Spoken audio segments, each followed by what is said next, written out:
یہ وہ لوگ ہیں جنہوں نے آخرت کے بدلے دنیا کی زندگی خریدی، سو نہ تو ان سے عذاب ہی ہلکا کیا جائے گا اور نہ ان کو اور طرح کی مدد ملے گی۔ اور ہم نے موسیٰ کو کتاب عنایت کی اور ان کے پیچھے یکے بعد دیگرے پیغمبر بھیجتے رہے، اور عیسیٰ ابن مریم کو کھلے نشانات بخشے اور روح القدس یعنی جبرائیل سے ان کو مدد دی۔ تو کیا ایسا ہے کہ جب کوئی پیغمبر تمہارے پاس ایسی باتیں لے کر آئے جن کو تمہارا جی نہیں چاہتا تھا تو تم سرکش ہو جاتے رہے،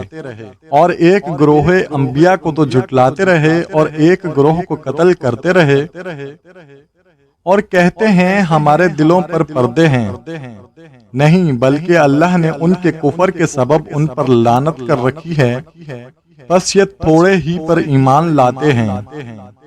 اور جب اللہ کے ہاں سے ان کے پاس کتاب آئی جو ان کی آسمانی کتاب کی بھی تصدیق کرتی ہے، اور وہ پہلے ہمیشہ کافروں پر فتح مانگا کرتے تھے، پھر جس چیز کو وہ خوب پہچانتے تھے جب ان کے پاس آپ پہنچتی تو اس سے منکر ہو گئے، بس کافروں پر اللہ کی لعنت۔ جس چیز کے بدلے انہوں نے اپنے تئیں بیچ ڈالا وہ بہت بری ہے، یعنی اس جلن سے کہ اللہ اپنے بندوں میں سے جس پر چاہتا ہے اپنی مہربانی سے نازل فرماتا ہے۔